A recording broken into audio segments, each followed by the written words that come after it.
Vamos a empezar ahora con las alteraciones del plano vertical.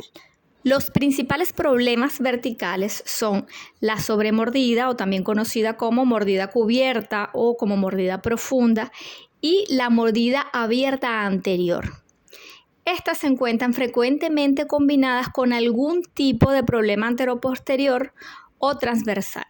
¿Qué es la mordida profunda? La mordida profunda es el desarrollo de un resalte vertical excesivo. Es decir, es una superposición vertical de los incisivos superiores respecto a los inferiores. ¿Esto cómo se va a expresar? Se expresa de acuerdo con el porcentaje de la longitud coronal inferior que va a estar cubierta por la corona de los incisivos superiores. La sobremordida vertical se considera adecuada cuando se encuentra en un rango entre 37.9 y 40% de la corona. En otras palabras, tenemos un overbite aumentado y expresado en milímetros tendremos un overbite mayor a 4 milímetros. La relación vertical de la sobremordida está directamente relacionada con la curva de Speed. Entonces, vamos a tener una curva de Speed profunda. La mordida profunda, como parte de las displasias verticales, se considera como una entidad compleja de origen multifactorial, así como todas las demás displasias que se puedan desarrollar en este plano facial, donde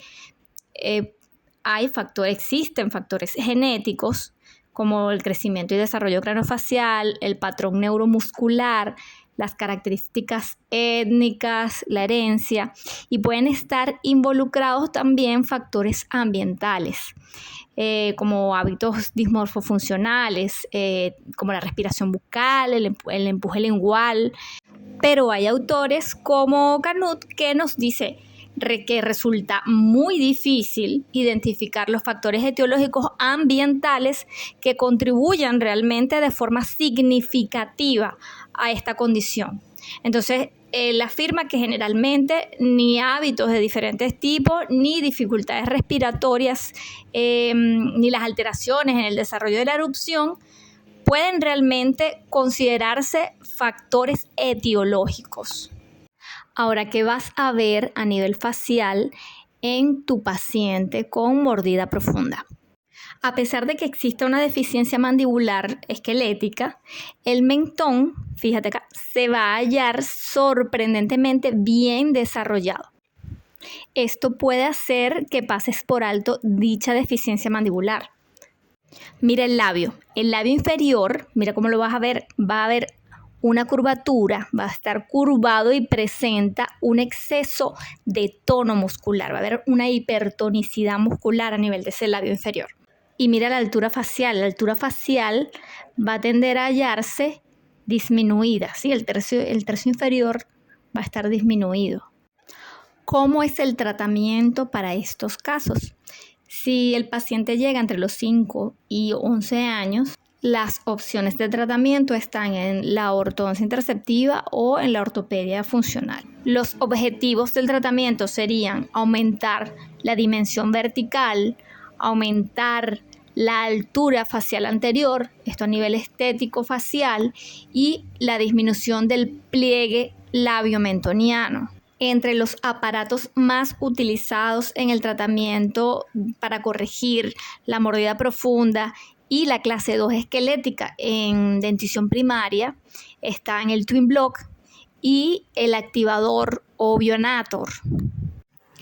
Pero la decisión para el tipo de mecánica o de aparatología para solucionar una sobremordida va a depender de las características de cómo ocluye ese paciente, de los aspectos funcionales y también de los rasgos faciales del paciente. ¿Y cómo lo vamos a determinar?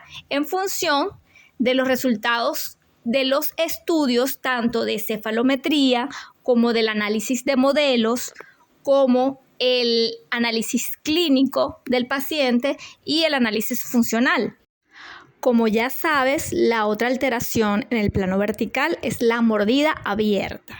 Lo que en la mordida cubierta o sobremordida está aumentado, en este caso de la mordida abierta, va a estar disminuido. ¿Qué es eso? El overbite. El overbite va a estar disminuido o negativo. Podemos definirla entonces como la maloclusión en que uno o más dientes no alcanza el plano oclusal y no se establece contacto con sus antagonistas. Responde a una falta de contacto evidente entre las unidades dentarias de la arcada superior y la arcada inferior. En este tipo de maloclusión, donde no hay un buen cierre labial y donde suele haber una respiración bucal, suele estar acompañada de alteraciones a nivel de las vías aéreas superiores y de la función respiratoria.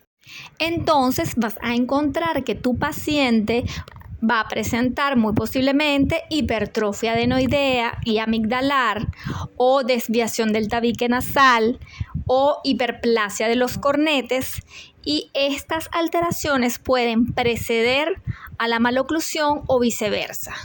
Entonces vas a tener un paciente cuya respiración nasal se va a ver comprometida. Vamos a encontrar diferentes tipos de mordida abierta.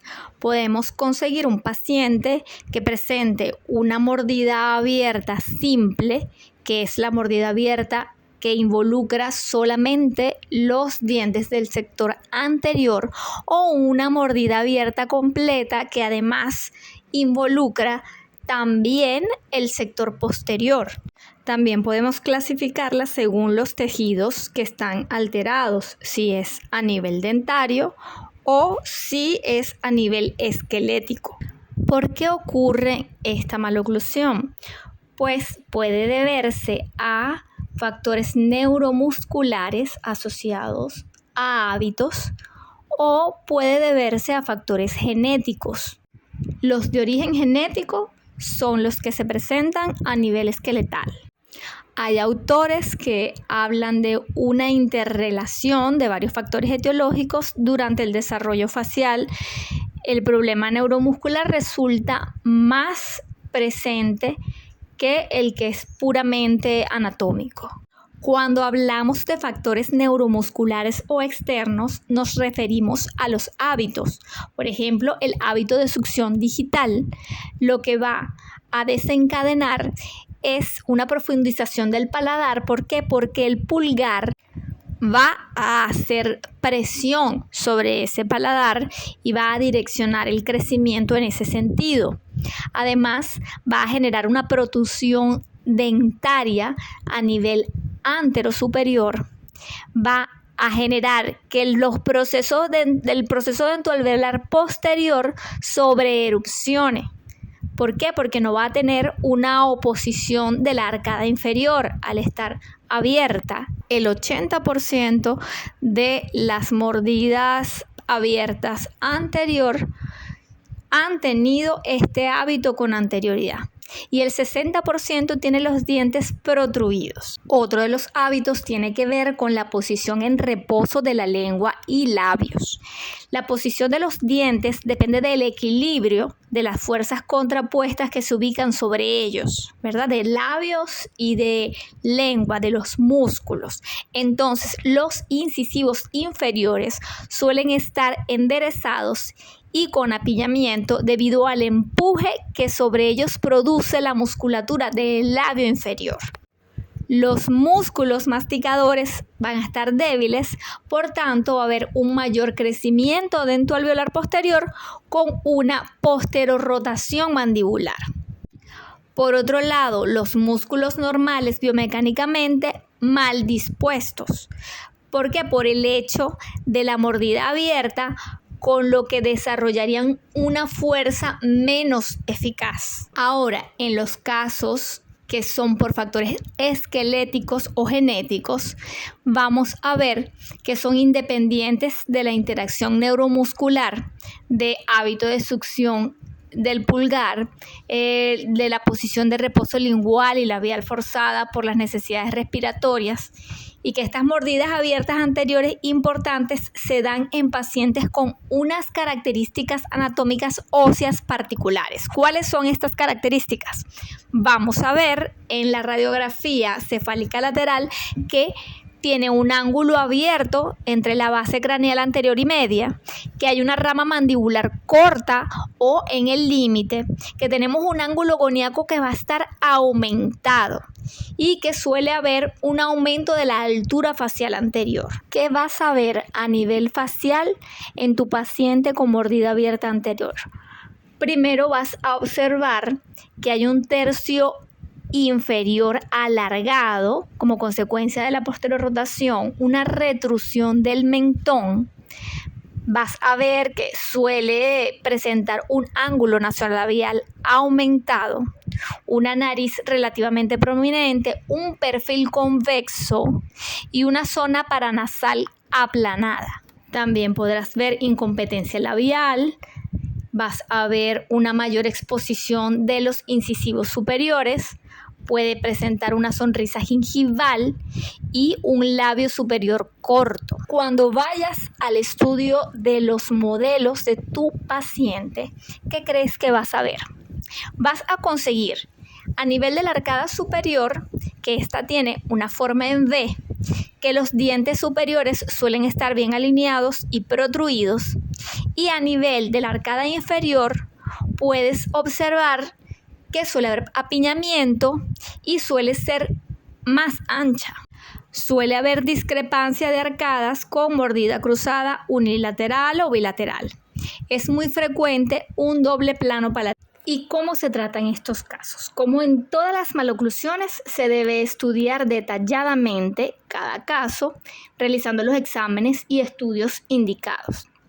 En muchos casos se necesitará un tratamiento de ortodoncia interceptiva u ortopedia funcional para tratar tanto la mordida abierta como el hábito en los casos que esta sea la etiología. Es importante saber que el manejo de estos casos suele requerir un trabajo interdisciplinario. Es importante evaluar antes de colocar un dispositivo bucal que incite el sellado labial la permeabilidad de las vías aéreas superiores. En el caso de hábitos, es necesario identificar el o los disparadores o desencadenantes del hábito y el abordaje interdisciplinario con una persona especialista en psicología infantil. En los pacientes menores de 3 años, el hábito de la succión digital no requiere una intervención como tratamiento, principalmente por la falta del desarrollo cognitivo y emocional. A esta edad, el paciente tiene poca capacidad para cooperar. Y además, es común que antes de los 4 años de edad, tu paciente logre abandonar el hábito y las anomalías dentales que se hayan podido generar se van a corregir por sí solas. El tratamiento activo se sugiere a partir de los 4 años de edad.